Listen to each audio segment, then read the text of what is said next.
Por causa da pressa em chegar em seu trabalho, esse cara escolhe um caminho errado, na hora errada e no dia errado. E vai ter que se juntar com esses jovens para sobreviver aos psicopatas devoradores de carne humana que cercam aquela região. E aí galera, aqui é o David Recap e hoje vamos recapitular o filme Pânico na Floresta 1, de 2003, indicado aqui nos comentários por Rai. Tamo junto!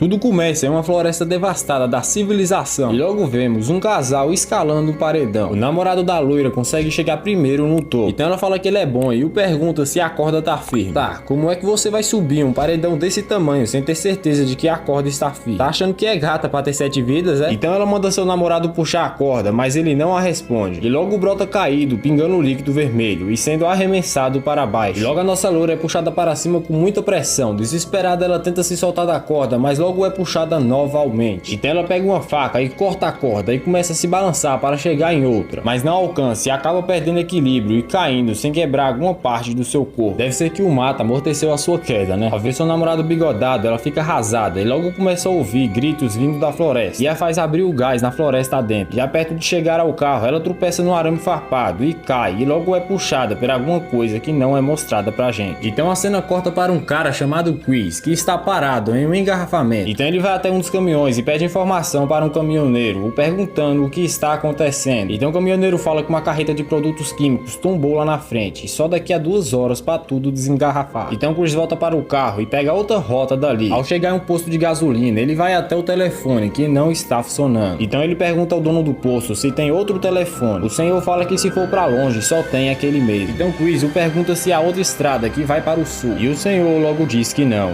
Chris não acredita e olha o mapa que tem ali no posto. E logo vê que há uma rodovia com curva em uma estrada de terra na montanha. Então ele agradece o senhor e manda ele se cuidar, pois olhando bem tá precisando mesmo, hein? Tá parecendo aqueles caras lá da vila do Resident Evil 4. Ao ficar olhando o Chris indo embora, ele fala que ele que vai ter que se cuidar. Seguindo a estrada, ele para entre 2 caminhos e logo vê a placa Via Urso da Montanha, decidindo ir para lá. Mas para quê? Por acaso você é alpinista ou biólogo? Seguindo o caminho, ele vê um veado com CPF cancelado, deixando distraído ao ponto de bater em um carro em sua frente. Então um grupo de jovens vem até ele, perguntando se ele está bem, e ele fala que vai pagar todo o prejuízo, que não precisa se preocupar, mas questiona eles, pois o carro está parado no meio da estrada. Então um cara fala que os pneus estavam furados por causa de um arame farpado. Então eles começam a questionar que foi por querer, porque o arame farpado estava amarrado em uma árvore. Então esses 4 vão atrás de abrigo ou ajuda, e esses 2 preferem ficar aí usando maconha e morrer, ao invés de ir atrás de ajuda, mas vão morrer mesmo, então fica aí mesmo. Pois ao ficar vasculhando o carro de Chris, Francine percebe que seu namorado sumiu e logo vê seu sapato em uma trilha na floresta. Cortando para Scott, que também perdeu a sua Jeanway, quer dizer, sua namorada. Depois de tanto procurar seu namorado, Francine logo vê a orelha dele caída no chão, a deixando desesperada, e a dar uns passos para trás, ela é atacada. Tá bem, fica dando uma de Michael Jackson uma hora dessa. Voltando para Scott, que é esperto e só fica chamando, em vez de ir atrás dela e morrer. Mas ela aparece pelas costas e lhe dá um susto, pois até eu engoli o café seco nessa hora. Então o grupo chega em uma cabana, cheio de carros velhos e quebrados, e vendo que é uma toca linda para carnívoros de carne humana, eles voltam para trás?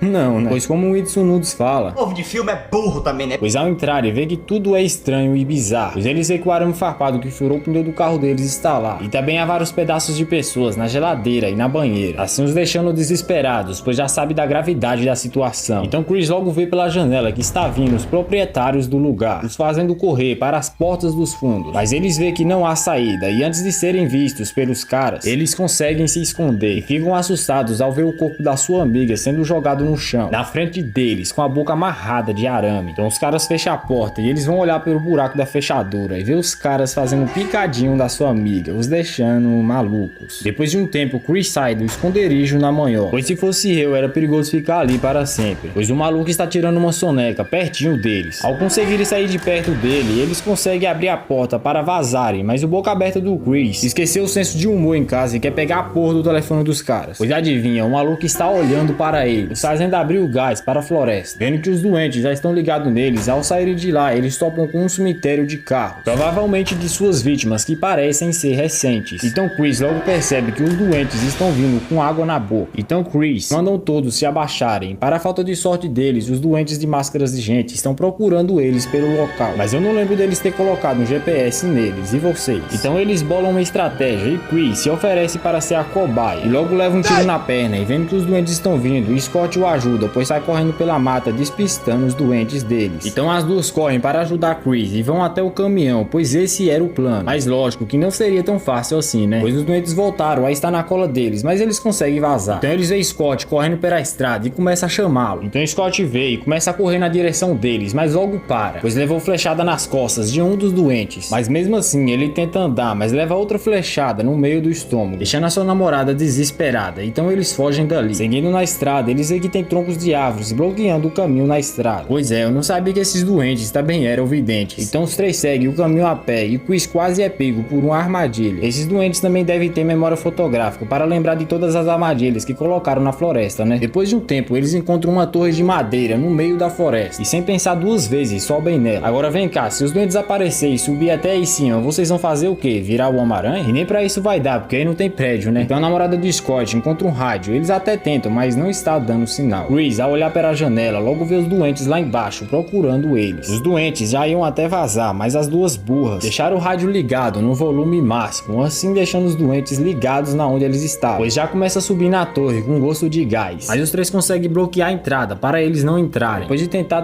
os doentes vão embora. Foi o que os três pensaram, né? Pois esses doentes são brasileiros e não desistem nunca. Então os doentes tacam fogo na torre e agora os três vão ter que pular de uma altura de 6 metros, pois a escada já era. Então o Chris pula primeiro e por causa de seu protagonista nem se rala. As duas também pulam e caem todos em uma árvore. Então logo os doentes brotam e começam a subir na árvore que eles estão. Então os três começam a passar para outras árvores. Vocês devem estar imaginando que foi como primatas, né? Mas não, é tipo uma ponte mesmo. Então um dos doentes tapam a boca da namorada de Scott do jeito tradicional deles, assim deixando Chris e Cassie arrasados. Então os dois descem da árvore e logo começa a chover. E pra sorte deles, os doentes têm medo de água. Então eles veem uma cachoeira, entrando dentro dela, eles veem que tem uma caverna e ali mesmo eles passam a noite. No outro dia os dois acordam assustados, pois tiveram o mesmo pesadelo. Então logo começam a caminhar para fugirem dali. Logo à frente eles veem uma estrada que pode ser o caminho da sua fuga, mas como nem tudo são flores, logo brotam os doentes atrás deles novamente. Mas dessa vez Chris não dá um de cagão e atacam eles, mas logo é jogado barranca abaixo por eles. Então eles pegam Jesse e cai fora dali. Então logo Chris vê um carro da polícia vindo e por causa do editor consegue descer até lá embaixo e pular na frente do carro. Logo o policial pergunta se ele ficou maluco e pergunta a Chris se foi ele que chamou no rádio. Então Chris fala que tá tendo um cara A4 por ali, mas não adianta nada, pois o policial logo leva uma flechada no meio da bolota do olho. Chris tenta ligar o carro do policial para vazar, mas logo flechas são lançadas no banco do carro, o fazendo esconder. O doente que brota e pega a chave do carro. Chris consegue vazar debaixo do carro antes de ser percebido pelo doente. Está prestes a ir embora, então Chris consegue entrar debaixo do carro, indo junto com ele sem o doente perceber. Chegando na cabana, ele ouve os gritos de Jesse, que está pedindo socorro, então ele taca fogo na janela, evitando de fazerem picadinho dela. O doente vai averiguar e logo é surpreendido por Chris, que invade a cabana com o carro da polícia e começa a meter porrada na cara deles. E prestes a salvar Jesse, o doente lhe pega e ele joga longe. Chris pega até uma 12, mas o doente atora no meio com o machado. Jesse logo consegue soltar seus braços e lasca uma flechada no doente, assim salvando Chris, que logo vai soltar suas pernas. E logo é atacado por outro doente, mas Jesse consegue salvá-lo de novo. Mas dessa vez em troca ela ganha uma bicuda. Então Chris consegue acabar com o último doente e vaza para fora, mas Jesse, pelo incrível que pareça, os caras não morrem, só deve ser parente do Deadpool. Chris pensa até em matá-lo, mas só tem uma bala na 12, mas nem precisa.